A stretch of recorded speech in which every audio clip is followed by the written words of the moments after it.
want to share with you India's contribution to quantum physics and quantum computing. Because very often we get into this despondency and lament that all this is fine, but India is nowhere. So C.V. Raman, around 1930, got a Nobel Prize for what is called the Raman effect. Even the citation, it is called the Raman effect, which is an application or observation of quantum principles applied to light. And it has a lot of practical applications. It is used by so many things. So can I have the slide? Next slide. Yeah, so C.V. Raman won the Nobel Prize for this thing. And it is, in fact, even in the Nobel Prize citation, it is said for the effect that is known after. Basically, what it says is that when light goes through certain liquids and certain things, the frequency of the outgoing light becomes different from the frequency of the incoming light. And this shift in frequency is because of the quantum effect of the vibration frequency of the molecules. And in fact, now Raman spectroscopy is used to detect certain things. So because of that shift that you will see, you'll be able to say what kind of a liquid or a chemical it was. Next. So I deliberately picked this up because I have a very nice sequence of all the Nobel Prizes won in physics for the last 120 years or whatever. And you look at it that the one that a half is Erwin Schrödinger, then you have Heisenberg, then you have Raman and de Broglie. So he's very much in that category. And the reason I want to do is to inspire confidence in our people that look here, we did first-class work comparable with all these other people at a certain point of time. Next slide.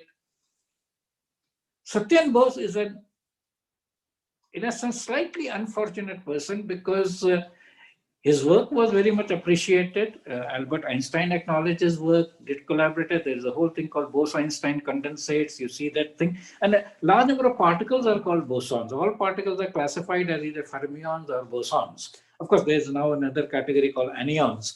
But the point is that he is very good, but unfortunately, he was not nominated or couldn't get into the Nobel Prize. Not only that, even in India, he was not given the Bharat Ratna or any such thing. So the point is, it's somewhat unfortunate, but he is a person with great impact. So as far as inspiration for India is concerned, I think Satyen Bose is a great admiration that we have something as fundamental as something where the whole category of particles is named after him. You will hear ever so often if you talk about that people have created a new Bose-Einstein condensate. It's called a new state of matter and so on. Next slide. Now, the reason I put up Luv Grover is that he is a person who created a quantum algorithm. See, quantum computers are still not available. And this was done by 1996 or so. I think he's been a student of IIT Delhi and he studied in Delhi and so on. And again, the reason is that I want to emphasize that part. I want to create a certain degree of, pride in our heritage and the fact that it's not only 1930s, right away somebody is doing, and one day this will become very famous. There are two famous algorithms in quantum. One is called the Peter-Shor algorithm. Shor's algorithm is for factorizing a large number and has huge implications for cybersecurity and so on. Many of you, if you're following the general story, you will realize that because of Luv Grover's algorithm, quantum computers could create a kind of a death knell for traditional security, which is based on RSA algorithms and so on and so forth. But Luv Grover's algorithm is about database search. So as you know, when you're searching and then you have billions of items from which you have to search, the traditional search is not fast enough. And therefore, this thing is important. And the purpose here right now is just to say that we are players in it, and many more of us could become effective players in it. So next slide, please.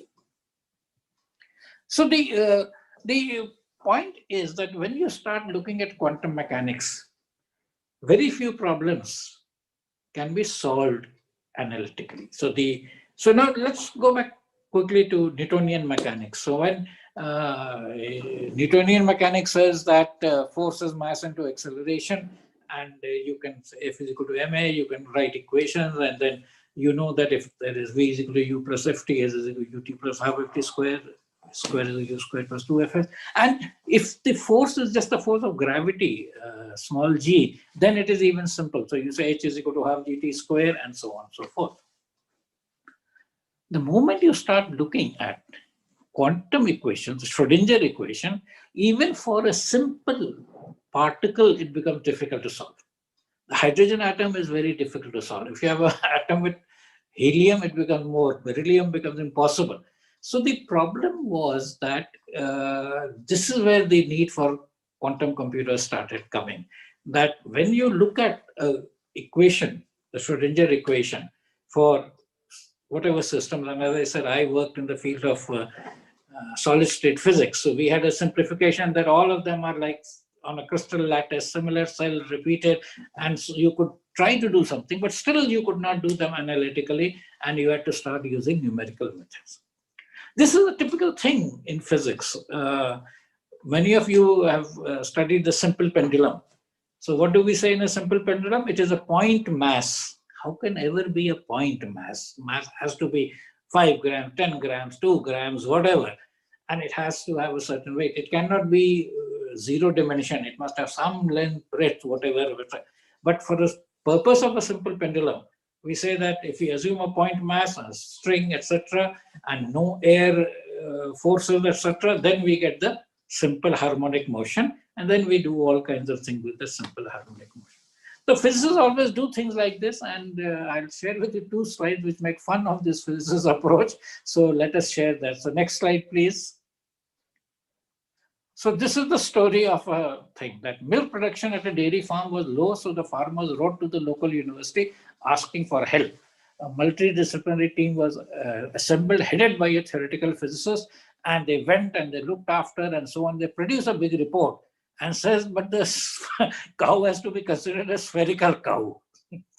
Now, because once it is a spherical cow, the volume is 4/3 pi r cube, the surface area is 4 pi r square, everything is simple to do, but a cow is not spherical.